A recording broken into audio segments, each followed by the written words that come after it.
this is just a really easy visual for beginners to be able to determine. If you don't let your dough rise long enough, not enough time will have passed for the gases and bubbles in your dough to get light, airy, jiggly, and beautiful.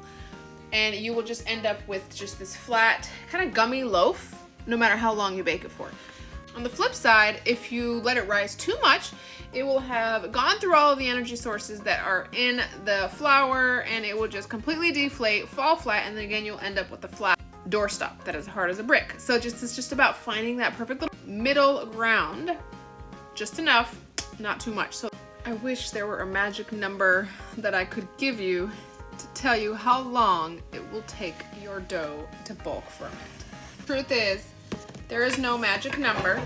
Depending on the temperature, depending on the humidity, depending on the strength of your starter, so many different factors will determine how fast your dough will rise, and it is the hardest part for beginners to understand, but it's really a make it or break it step to learn. Mine typically takes, in the summer here in Florida, somewhere between 5 to 5.5 hours from the moment that I mix my starter in my dough till it's time to shape it and get it in the fridge for a long cold ferment. It's best to rely on visual cues, not the clock. And let it ferment in a clear-sided, straight-sided container. They have Cambro containers. You can use one of these if you want to. Clear-sided, that way you can see what's going on. You can mark it when it starts, and you can see that it has visibly risen by a certain percent. Your dough should have risen somewhere between 30 to 50%. That's why it's important to use a straight-sided container. Don't follow my example. I just did it in my mixer.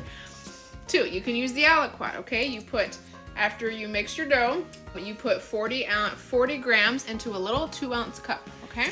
This indicates a 30% rise.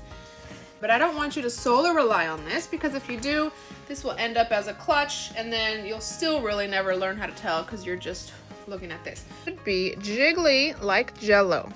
You see how my entire mass of dough is moving around? It should be jiggly, visibly airy, fluffy. It does not look like a solid mass. There's also bubbles that have gone to the top. You see those bubbles? It's hard to see in here, but it should have a slightly domed top. It shouldn't be flat and falling flat, okay? Next, I'm gonna try to gently pull away the dough from the sides of the bowl. And you see how it's just kind of pulling away without getting too stuck? It's kind of just pulling away, right? Look at that. It's not clinging to dear life for the bowl. All these signs together are your cue and your sign that bulk ferment is right at that sweet spot, and it is time for you to go ahead and dump it out and shape it. And if you catch it at that right bulk ferment, along with having a strong starter, you can mess up the stretch and folds and mess up all of this, and it doesn't matter, but you will still have a nice loaf. If you have information on these little aliquot method, let me know in the comments.